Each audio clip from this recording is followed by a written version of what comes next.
لله الذي أرسل رسوله بالهدى ودين الحق ليظهره على دين كله ولو كره المشركون. أشهد أن لا إله إلا الله وحده لا شريك له وأشهد أن محمدا عبده ورسوله.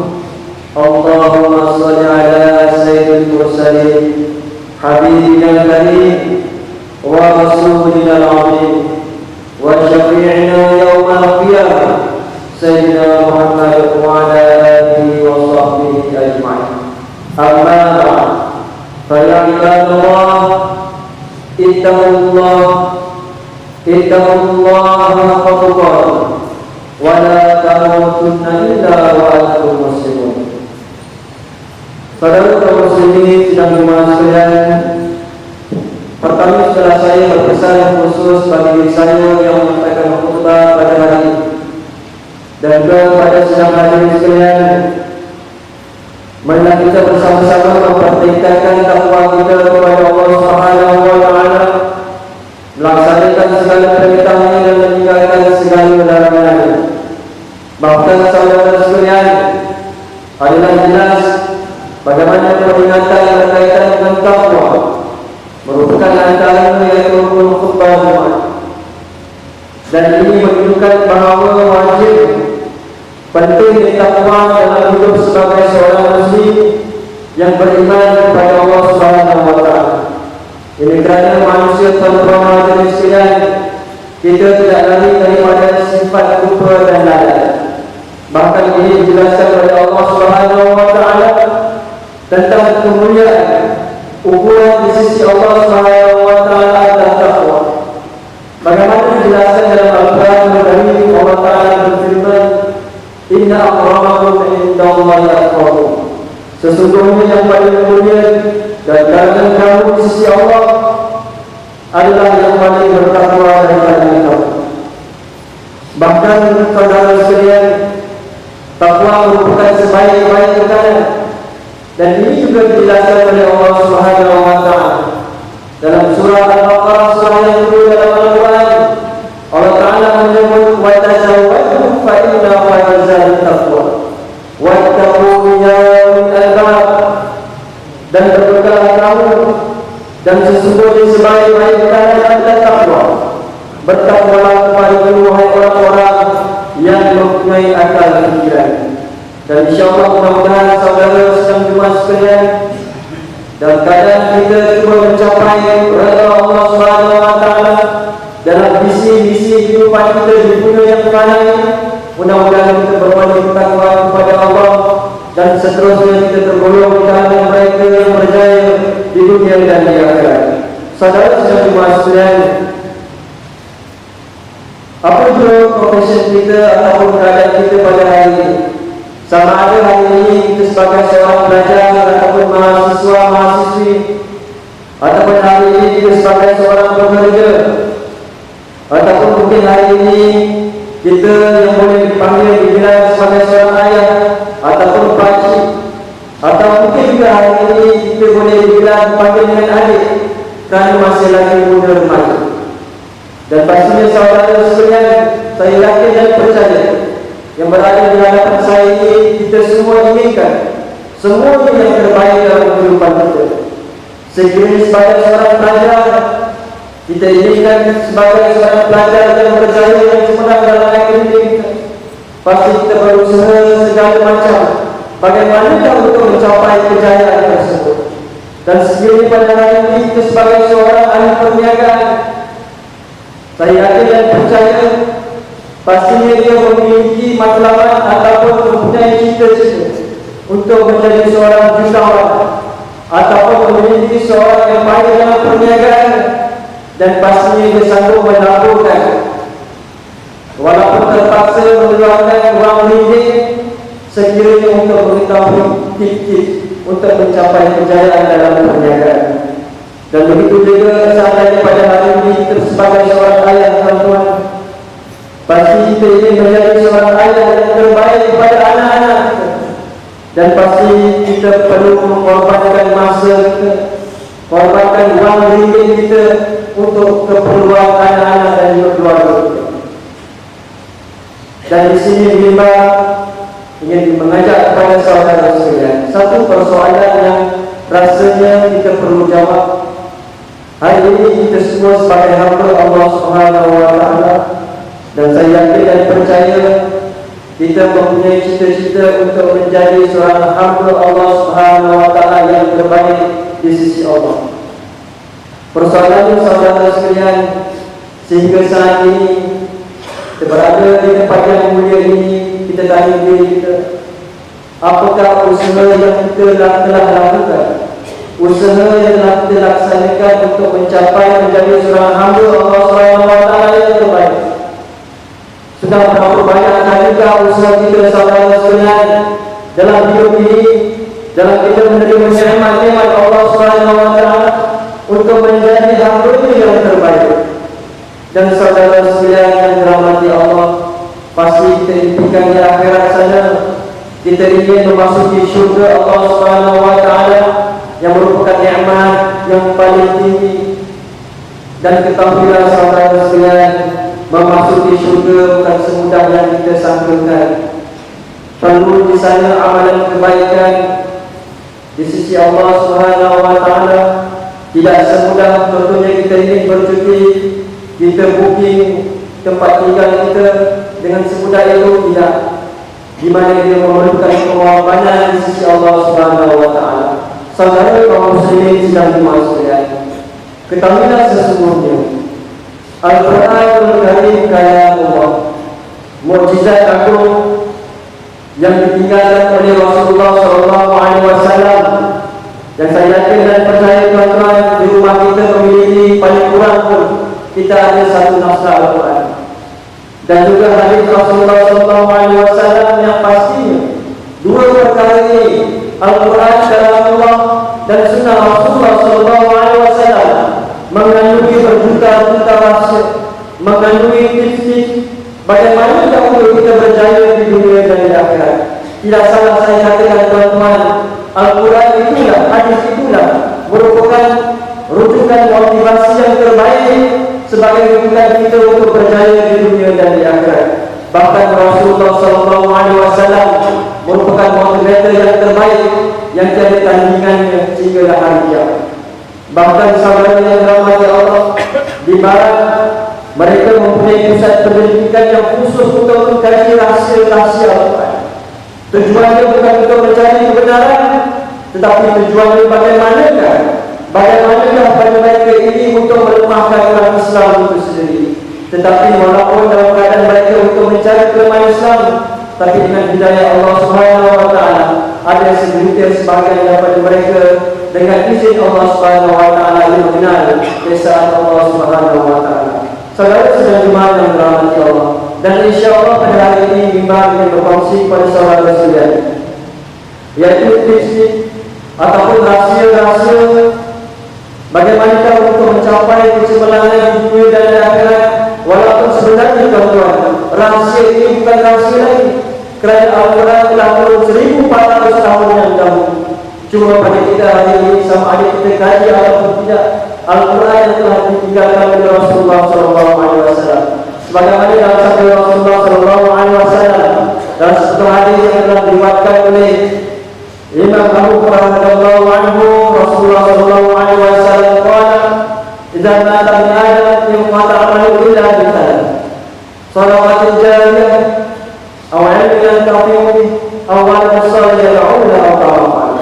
Yang bermaksud Rasulullah SAW telah bersabda, "Idza mata ibn Adam," apabila telah matinya ataupun matinya anak kami juga Tuhan, terputuslah segala amalannya illa menjadi kecuali 3 perkara. Sekiranya pada hari ini jemaah sekalian, kita melangkah keluar pada masjid ini, kita meninggal dunia, bertemu kepada Allah Subhanahu Wa Taala, solat inilah solat yang terakhir kita laksanakan. Tetapi Rasulullah SAW menyebut, walaupun telah kita meninggal dunia, 3 perkara ini pahalanya akan berterusan walaupun kita telah bertemu kepada Allah Subhanahu Wa Taala. Yang pertama, Rasulullah SAW sedekah jariyah, yaitu sedekah jariyah. Yang kedua, ilmu yang bermanfaat. Dan yang ketiga, anak yang saleh yang doakan. Dan inilah 3 perkara yang merupakan saham ataupun return of investment yang akan memberi sebenarnya balasan kepada kita bukan sekadar di dunia, bahkan di akhirat kelak. Saudara kaum muslimin yang dirahmati Allah, dan di sini jelas tuan-tuan menunjukkan kepada kita bahawa betapa tingginya nilai rahmat dan kasih sayang Allah Subhanahu wa taala kepada hamba, memberikan kepada kita peluang untuk memperoleh pahala walaupun pada hari ini saudara sekalian seseorang tadi berada pada bawah atau dalam kubur. Sekarang terselang kepada sedang hadir sekalian, kepada tuan-tuan semua, tepuk dada tanya iman kita. Kalau kita tanya langsung saudara kita, saya tidak akan cukup, tetapi cubalah tepuk dada tanya iman kita. Bagaimanakah kita untuk mengambil peluang ini, rahsia ini yang telah dijelaskan oleh Rasulullah SAW. Dan insyaAllah saudara sekalian, marilah kita melihat apakah yang dikatakan dengan sedekah jariah ataupun amal jariah, di mana amal jariah dari sudut bahasa yang bermaksud perbuatan yang baik. Menurut istilah ulama syarah, amal jariah bermaksud sebagai wakaf, yaitu menahan sesuatu yang boleh dimanfaatkan bagi tujuan kemaslahatan serta kekal zatnya sebagai tahu tujuannya untuk mendekat diri kepada Allah Subhanahu wa taala. Contohnya pada hari ini datang seorang, mungkin seorang ahli perniagaan datang ke masjid jumpa dengan saya, di mana ustaz saya ingin wakafkan duit ini untuk pembelian kapal di masjid, dan dia merupakan dikatakan sedekah jariah kerana pahala yang tidak kekal walaupun dia telah kembali kepada Allah Subhanahu wa taala. Dan bagaimana saudara yang dirahmati Allah dalam firman Allah Subhanahu wa taala, Allah Taala berfirman, a'udzubillahi minasyaitonir rajim, la tanalul birra hatta tunfiqu mimma tuhibbun wa ma tunfiqu min syai'in fa inna Allaha bihi 'alim. Kamu sekali-kali tidak sampai kepada kebajikan, yaitu yang sempurna, sebelum kamu menafkahkan sebagian harta yang kamu cintai. Dan apa sahaja yang kamu nafkahkan, maka sesungguhnya Allah Maha mengetahui. Saudara kaum muslimin sedang dimaksudkan, sedekah jariah, amal jariah merupakan amalan yang terpuji di sisi Allah Subhanahu wa taala. Islam itu indah saudara sekalian. Islam yang kita miliki pada hari ini cukup indah. Islam itu syumul, sempurna. Pastinya setiap apa yang terkandung dalam Islam, dalam agama Islam ini mengandung sejuta hikmah kebaikan. Begitu juga tuntutan ini, dan antara fadilah ataupun kelebihan-kelebihan mereka yang melaksanakan sedekah jariah ini, tuan-tuan, yang pertama, bersedekah merupakan jalan kepada pintu-pintu kebaikan dan menutup pintu-pintu kejahatan. Seandainya pada hari ini kita lebih banyak melakukan maksiat kepada Allah, cubalah jelaskan diri kita untuk bersedekah dengan ikhlas kepada Allah Subhanahu wa taala. Yang kedua, ikhlasnya bersedekah dapat meringankan kesusahan seseorang. Bagaimana dalam firman Allah Subhanahu wa taala, ya ayyuhalladzina amanu la tubtilu shadaqatikum bil manni wal adha kalladzi yunfiqu malahu ria'an nas. Wahai orang yang beriman, jangan rosakkan pada amal sedekah kamu dengan perkataan membangkit-bangkit dan kelakuan yang menyakiti, seperti yang rosaknya pahala sedekah orang yang menggantikan hartanya kerana hendak menunjuk-nunjuk kepada manusia, yaitu riya. Dan yang ketiga, fadilah saudara sekalian bersedekah, yaitu harta orang yang bersedekah sebenarnya tidak akan berkurang, malahan duit akan bertambah. Ini dijelaskan oleh Allah Subhanahu wa taala dalam Al-Quran Al-Karim, masalul ladzina yunfiquna amwalahum fi sabilillah kamathali habbatin anbatat sab'a sanabila fi kulli sunbulatin mi'atu habbah wallahu yudha'ifu liman yasha' wallahu wasi'un 'alim. Bandingan yang kedua, orang-orang yang membelanjakan hartanya pada jalan Allah ialah sama seperti sebiji benih yang tumbuh menerbitkan 7 tangkai. Tiap-tiap tangkai itu mengandungi 100 biji. Dan ingatlah, Allah akan melipat gandakan pahala bagi sesiapa yang menghendakinya dan Allah Maha luas itu rahmat kurniaannya lagi berkurniaan pengetahuan. Dan yang keempat, saudara sekalian, dengan bersedekah kita juga akan terhindar daripada bahaya musibah dan juga umur kita berkati dan menjadi panjang. Dan yang kelima, saudara sekalian, merahsiakan sedekah akan memadamkan kemurkaan Allah Subhanahu wa taala. Oleh itu, sekolah saya menyuruh khusus bagi diri saya dan kepada sidang hadirin sekalian agar kita sentiasa mempunyai cita-cita yang bermula dalam diri kita untuk melaksanakan amal jariah atau sedekah jariah dengan penuh keikhlasan kepada Allah, kerana ini bukan sahaja memberikan kemaslahatan kepada masyarakat kami, bahkan pahala yang saudara sekalian sentiasa mengalir return of investment walaupun kita telah menghembuskan nafas yang terakhir.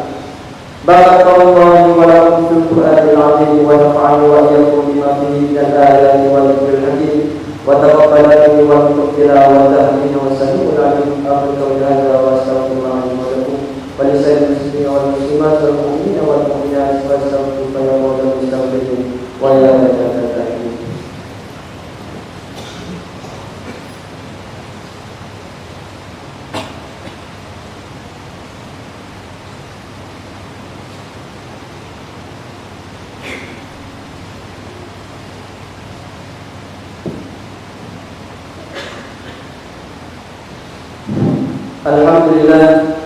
Alhamdulillah nahmaduhu wa nasta'inuhu wa nastaghfiruh wa nu'minu bihi wa natawakkalu 'alaihi wa na'udzu billahi min shururi anfusina wa min sayyiati a'malina may yahdihillahu fala mudilla lahu wa may yudlil fala hadiya lahu. Asyhadu an la ilaha illallah wahdahu la syarika lahu wa asyhadu anna sayyidana wa nabiyyana Muhammad wa 'ala alihi wa sahbihi ajma'in. Amma ba'd. Fa ya 'ibadallah ittaqullah wa kunu ma'as-shadiqin. Saudara sedang sekalian, sekali lagi setelah saya berpesan khusus bagi diri saya dan kepada sidang hadirin yang dirahmati Allah, marilah kita bersama-sama bertakwa kepada Allah Subhanahu wa taala dengan sebenar-benar takwa. Dan takwa inilah merupakan bekalan yang terbaik, dan takwa inilah yang menjadi ukuran kita di sisi Allah, dan takwa inilah tempat yang menjadi timbang tara mizan kita di sisi Allah Subhanahu wa taala.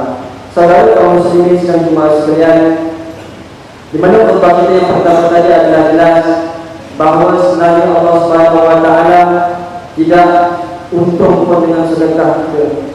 Allah Subhanahu wa taala tidak merasa rugi pun seandainya kita tidak bersedekah dengan harta rezeki yang datang daripada Allah Subhanahu wa taala sebenarnya. Dan setiap kita merasakan dalam diri kita bila kita bersedekah, kita merasakan kita akan miskin, kita merasakan wang kita akan berkurangan, yang merupakan bisikan syaitan. Inilah kerja syaitan yang tujuannya supaya kita bersama-sama dengan dia apabila di akhirat kelak terjerumus dalam neraka Allah Subhanahu wa taala. Dan sebagaimana dalam firman Allah Subhanahu wa taala, Allah taala memperingatkan kepada kita, asy-syaitanu ya'idukumul faqra wa ya'murukum bil fahsya. Syaitan itu menjanjikan ataupun menakut-nakutkan kamu dengan kemiskinan dan kepapaan, yaitu jika kamu bersedekah ataupun menderma. Dan dia menyuruh kamu melakukan perbuatan yang keji, yaitu bersifat kafir betul. Wallahu ya'idukum maghfiratan minhu wa fadla wallahu wasi'un 'alim. Sedangkan Allah Subhanahu wa taala menjanjikan kamu yaitu dengan keampunan maghfirah daripada serta kelebihan kurniaan, dan ingatlah Allah Maha luas rahmatnya lagi sentiasa meliputi pengetahuan.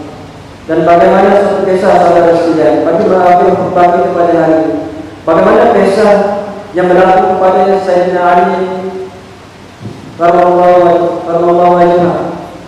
Bagaimana Sayyidina Ali pada suatu hari pulang daripada selepas ziarah bapa mertuanya yaitu Rasulullah sallallahu alaihi wasallam. Apabila dia kembali ke rumah, lalu dia bertanya kepada isterinya yaitu Siti Fatimah radhiyallahu anha, wahai perempuan yang mulia, adakah apa-apa makanan untuk suamimu ini, wahai Fatimah? Berkatalah Fatimah, wahai suamiku, demi Allah, aku tidak mempunyai apa-apa yang dapat kuberikan untukmu makanan. Tetapi pada hari ini aku mempunyai 6 dirham yang diberikan oleh Salman Al-Farisi sebagai upah meninggal. Ambillah uang ini, wahai suami, dan berilah makanan. Kemudian Sayyidina Ali ambil duit itu dan pergi ke pasar ataupun ke kedai untuk membeli makanan. Dan ketika dalam perjalanan ke kedai, ia tersempat bertemu dengan seorang lelaki yang amat memerlukan bantuan. Dan lelaki itu berkata, siapakah yang hendak meminjamkan kepada Allah dengan pinjaman yang baik? Lantas Sayyidina Ali memberikan satu dan diberikan uang tersebut kepada pemuda tersebut. Kemudian Sayyidina Ali terus berlalu pergi ke kedai. Dan apabila sampai di kedai untuk membeli barang makanan, bila diserut sakunya uang yang sudah tiada, yang sebenarnya telah diberikan kepada pemuda tersebut. Dan kemudian Sayyidina Ali pulang ke rumah. Dan bila sampai ke rumah tuan-tuan, bila istrinya Siti Fatimah melihat suaminya pulang dalam keadaan tangan kosong tanpa membawa makanan, Siti Fatimah menangis mengalirkan air mata. Dan Sayyidina Ali berkata, wahai perempuan yang mulia, kenapakah kamu menangis? Wahai suamiku, aku menangis sebab kamu tidak membawa apa-apa. Lalu Ali berkata, wahai perempuan yang mulia, sebenarnya uang 6 dirham tadi telah dipinjamkan kepada Allah. Baik saja dengan kata-kata suaminya itu, saudara yang dirahmati Allah, Siti Fatimah berbawa di atas apa yang dilaksanakan oleh suami. Setelah berkata-kata, maka Ali radhiyallahu anhu pergi menuju ke rumah Rasulullah sallallahu alaihi wasallam, iaitu bangku berturut. Dan dalam perjalanan Sayyidina Ali bertemu dengan seorang lelaki yang membawa unta. Dan apabila Sayyidina Ali sampai kepada lelaki tersebut, lelaki itu bertanya, wahai Bapa Hasan, iaitu kepada anaknya Hasan, wahai Bapa Hasan, berilah unta ini. Oleh kerana Ali, saudara sekalian, yang pada ketika itu tidak mempunyai walaupun 1 dirham sekalipun. Lalu Ali berkata, sebenarnya aku tidak mempunyai apa-apa untuk membeli unta ini. Berkatalah lelaki itu, beginilah, aku jualkan unta ini kepadamu dengan harga 100 dirham, dan kamu bolehlah membayar kemudian. Oleh kerana lelaki tersebut tidak meminta uang dahulu, maka Sayyidina Ali bersetuju dan berkata, kalau begitu aku bersetuju membeli unta ini dengan harga 100 dirham. Setelah berpindah tangan, Ali pun melangkah dalam beberapa tapak, kemudian datang seorang lelaki menyambutnya. Wahai Bapa Hasan, apakah kamu hendak menjual unta ini? Berkata Ali, ya benar, aku hendak menjual unta ini. Berkatalah lelaki itu, kalau begitu aku ingin beli unta ini dengan harga 300 dirham. Dan lelaki itu pun membayar 300 dirham secara tunai. Dan setelah mendapat uang tersebut, Sayyidina Ali pun kembali ke rumahnya dengan wajah yang ceria, tersenyum lebar, dan melihat keadaannya diperasan oleh istrinya itu Siti Fatimah. Dan Fatimah bertanya, wahai Bapa Hasan, apakah menyebabkan kamu tersenyum sangat ini? Ali pun menceritakan kisahnya bertemu dengan seorang lelaki yang ingin menjual unta, dan kemudian ada yang ingin membelinya. Dan berkatalah Siti Fatimah, wahai suamiku, sebenarnya kamu telah mendapat waktu. Dan akhirnya saudara sekalian, kemudian Sayyidina Ali dalam wajah bertemu Rasulullah sallallahu alaihi wasallam. Dan apabila sampai ke masjid, baginda sallallahu alaihi wasallam memandang beliau dengan tersenyum. Dan sebaik sahaja Sayyidina Ali memberi salam, lalu berkata Rasulullah sallallahu alaihi wasallam, wahai Ali, apakah kamu hendak menceritakan kepada aku, ataupun aku menceritakan kepada kamu? Oleh kerana Sayyidina Ali tahu bahawa Rasulullah sallallahu alaihi wasallam lebih mengetahui, Ali pun berkata, ya Rasulullah, ilah ada sahaja yang menceritakan. Berkatalah Rasulullah sallallahu alaihi wasallam, wahai Bapa Hasan, tahukah kamu siapakah yang menjual unta kepada kamu, dan siapakah yang membeli unta ini daripada kamu? Berkatalah Ali, Allah dan Rasul sahaja yang lebih mengetahui. Dan Rasulullah sallallahu alaihi wasallam berkata, wahai Ali, kamu sesungguhnya beruntung kerana kamu berikan pinjaman kepada Allah Subhanahu wa taala dalam dirham. Sebagai balasan Allah memberikan kepada kamu 300 dirham. Kata Rasulullah sallallahu alaihi wasallam lagi, wahai Ali, tahukah kamu siapa yang menjual unta kepada kamu, dan siapakah yang membeli unta daripada kamu? Dan berkata Ali, sesungguhnya Allah dan Rasulnya lebih Berkatalah Rasulullah SAW, orang yang menjualkan unta itu adalah malaikat Jibril alaihissalam, dan yang membeli unta tersebut adalah Mikail alaihissalam. Saudara kaum muslimin sedang jemaah sekalian, kisah ini bukan sekadar cerita, tapi sebenarnya memberikan pengajaran tauladan yang besar dalam kehidupan sebagai seorang muslim. Bukanlah menunjukkan bahawa Allah SWT itu memerlukan wang kita, Allah SWT itu memerlukan pertolongan daripada makhluk, tetapi ini sebenarnya sebagai satu ujian Allah SWT terhadap orang yang hendak diuji. Allah SWT tidak memerlukan walaupun sedikit pun bantuan daripada makhluk. Harus ingat saudara sekalian bahawa semua yang berada yang kita miliki pada hari ini semuanya milik Allah SWT. Jadi saudara sekalian, di sini ada beberapa pengumuman bertepatan dengan tempat kita pada hari ini. Sebenarnya di mana yang pertama, pada hari ini sebenarnya kita melancarkan melalui Badan Kebajikan Islam Telkom ataupun Bangkit LMU melancarkan tabung dana.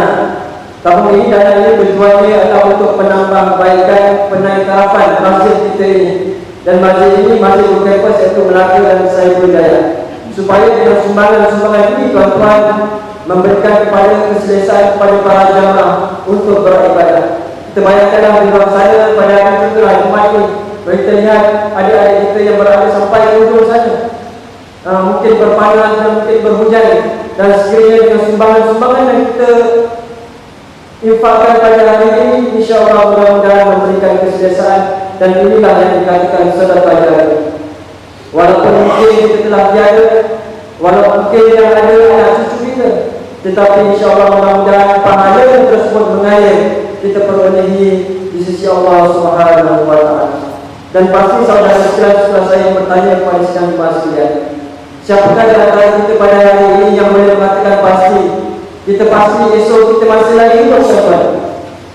Dan sekiranya kita tidak pasti, marilah kita bersama-sama bila kita melangkah keluar daripada masjid ini. Sebelum kita melangkah, marilah kita bersama-sama kita penuhkan tabung-tabung yang terdapat di masjid ini, dalam ibu penambahan yang kecil di ruang legal ini. Kita penuhkan dengan wang menjadi kita sedikit rezeki daripada kita untuk kita infakkan untuk pembangunan penaikan masjid ini. Mudah-mudahan kita beroleh kebahagiaan di dunia dan di akhirat. Dan saya ingat bagaimana Rasulullah SAW apabila ditanya oleh seorang sahabat, ya Rasulullah, bagaimanakah sedekah yang paling afdal? Dan Rasulullah menyebut dalam keadaan 3 keadaan. Yang pertama, sedekah yang afdal dalam keadaan yang pertama, seorang tadi dalam keadaan dia senang. Hari ini saya rasa yakin yang percaya mungkin Allah Ta'ala menganugerahkan kepada dengan sedikit kesenangan. Cubalah dengan kesenangan ini kita menginfakkan rezeki yang Allah Ta'ala anugerahkan untuk perkara kebaikan. Yang kedua, Rasulullah SAW juga dalam keadaan ketika kita kedekut. Contoh tuan-tuan, dengan RM50, not RM50, seandainya kita bawa ke shopping complex ataupun contoh ke Maidin, Tesco dan sebagainya, RM50 ini kita katakan nilainya dah menjadi kecil. Kalau bawa keluar ini tak ada benda pun, sikit je yang boleh kita beli. Tapi seandainya di masjid ini tuan-tuan, bila kita ingin masukkan RM50 dalam tabung masjid, kita merasakan ada satu jumlah nilai yang cukup besar. Kalau boleh kalau ada sedikit-sedikit lah kita infakkan. Tapi cubalah dengan perasaan kedekut itu kita lawan. Itu merupakan bisikan insyaAllah yang supaya kita tidak melakukan kebaikan kepada Allah SWT. Dan itu Rasulullah SAW dalam keadaan sedekah tadi dari afdal yang baik, dalam keadaan kita banyak angan-angan. Mungkin hujung tahun ini contohlah kita berikan dapat bonus, kita dapat angan-angan untuk membesarkan rumah dan sebagainya. Tapi cubalah kita cuba fikirkan angan-angan tersebut dengan tujuan untuk fisabilillah, dan inilah yang besar di sisi Allah SWT. Dan rukun yang kedua saudara sekalian, iaitu insyaAllah pada hari ini, pada petang ini, bertempat di main hall yang utama yang ada, kita adakan melalui Badan Kebajikan Islam Telkom Bangkit yang ada, menganjurkan satu majlis ilmu ataupun taman-taman syurga yang disebut Rasulullah SAW. Kalau nak melihat taman-taman syurga, tuan-tuan, berilah majlis ilmu. Mudah-mudahan Allah Ta'ala akan mempermudahkan jalan-jalan kita ke syurga, sebagaimana dalam sebuah hadis Rasulullah menyebut, man salama tariqan ila tamis fihi ilman sahalallahu lahu tariqan ila jannah. Barang siapa yang menempuh perjalanan untuk mencari ilmu, maka Allah mudahkan bagi jalannya menuju ke syurga insya-Allah. Dan di mana ada majlis kita ataupun ceramah kita yang bertajuk Hijrah dan Islam, iaitu bersempena dengan perubahan yang kita masuk dalam tahun baru 1435 Hijriah. Dan insyaAllah bersama jemputan kita iaitu Imam Muda Hafiz yang akan bermula pada jam 3.30 petang ini. Dan insyaAllah saya ajarlah tuan-tuan ahli sekalian, siapa yang berkelapangan dan bila nak cerita tentang kelapangan ini tuan-tuan, urusan dunia ini takkan habis, sepanjang dunia pun takkan habis. Dan nanti sama-sama kita cuba mencari ruang untuk kita mencapai redha Allah Subhanahu wa taala. Insya-Allah akan bermula pada jam 3.30 petang. Wa'alamu anna Allah Subhanahu wa ta'ala amarakum bi'amala bi nafsihi wa tanzil malaikatu sam'ati kursi fa qala ta'ala khira wa ara inna Allah wa malaikatahu yusalluna 'alan nabi ya ayyuhalladzina amanu sallu 'alaihi wa sallimu taslima. Allahumma shalli 'ala sayyidina Muhammad wa 'ala ali sayyidina Muhammad kama barakta 'ala sayyidina Ibrahim wa 'ala ali sayyidina Ibrahim wa barik 'ala sayyidina Muhammad wa 'ala ali sayyidina Muhammad kama barakta 'ala sayyidina Ibrahim wa 'ala ali sayyidina Ibrahim fil 'alamin innaka Hamidum Majid. Allahumma ighfir lil muslimina wal muslimat wal mu'minina wal mu'minat al-ahya'i minhum wal amwat. Allahumma ighfir rahmatan salawatina al-kiram wa ulatil muslimin al-kiram alladhina qamu bil haqqi wa bihi kanu ya'dilun wa khususan 'ala sayyidina wal tabi'in yang berduaku kama nasibillah alhamdulillah wa ala alihi wa sahbihi inna al-muslimina al-insya.